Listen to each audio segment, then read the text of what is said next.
Welcome back. You're still watching Network Africa right here on Channels Television. Now, there's a lot of drama and violence in Burundi at the moment due to President Nkurunziza seeking a third term. But according to the opposition parties, they've got more trouble in store for the East African country. A group of 17 opposition parties in Burundi have decided to boycott the parliamentary elections come next week. They also threatened to do the same at the presidential polls on July the 15th. The reason is that they do not believe voting will be fair and they oppose the president's bid for a third term.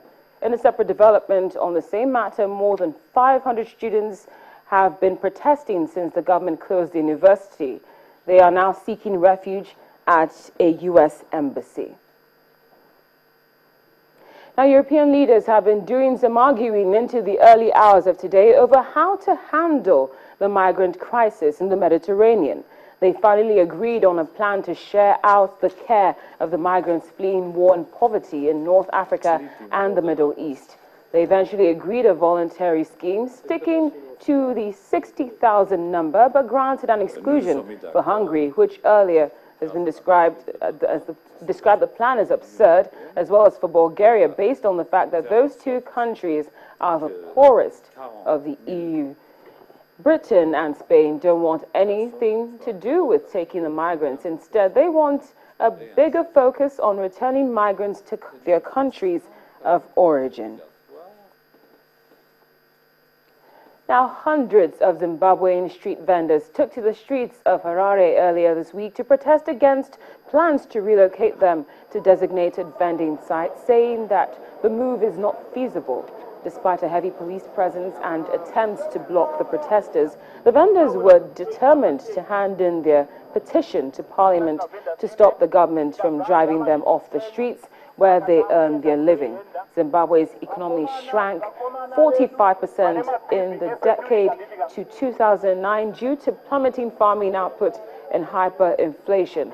The country is now struggling economically, and it's left many unemployed, and also college graduates and school leavers and redundant workers have been forced to turn to petty trading on the streets.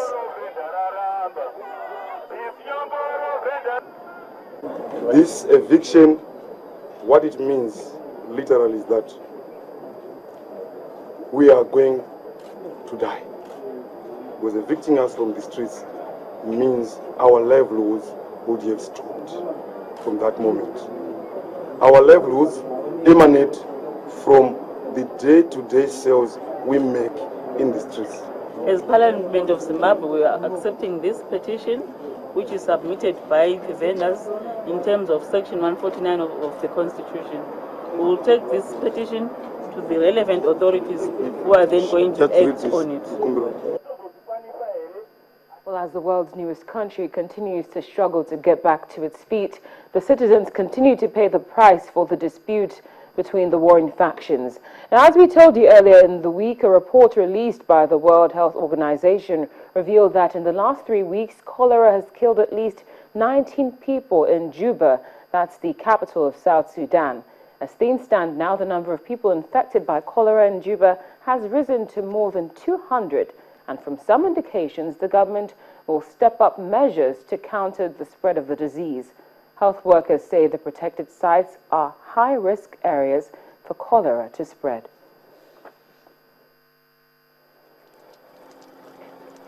One of the reasons why it's so hard to contain cholera in locations like protection of civilian sites is the proximity within which people live, as well as the hygiene, status of most of the locations.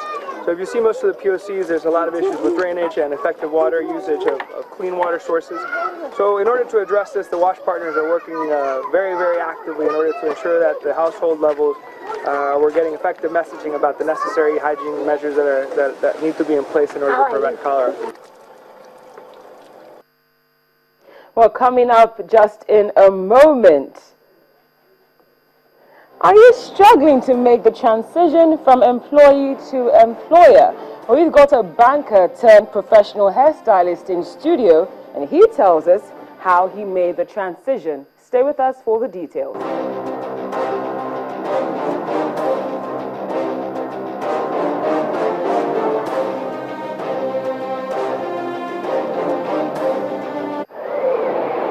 It's about your world, about the extreme weather conditions and their effects on your existence, about your usual rainfall, the heat, harmattan, flood, desertification, and drought. The climate talks and politics, where government policies hit the mark and when they got it all wrong. Really, it's about you and your environment. New episode of Earthfire at this time, only on Channels Television.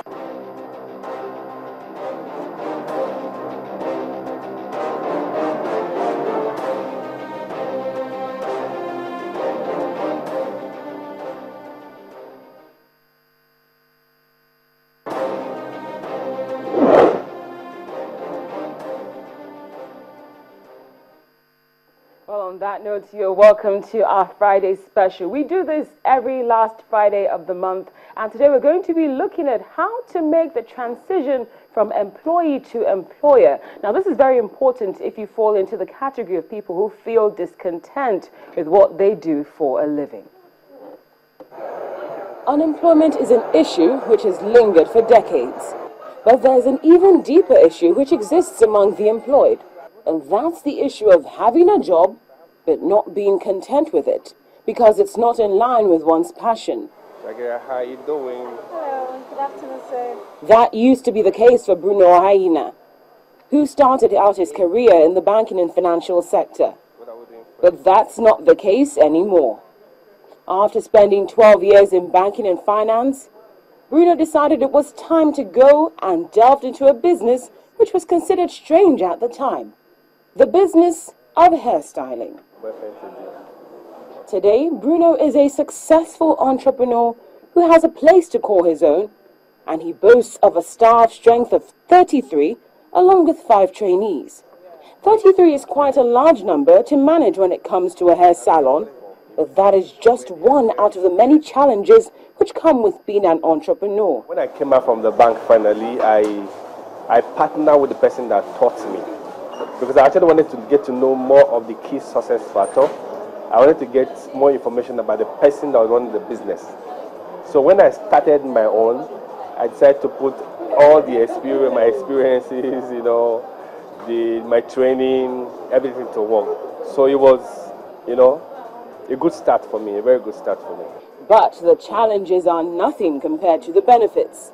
I feel fulfilled because, one of the reasons why I actually decided to take this, as a profession, it was my own way of giving back to the society.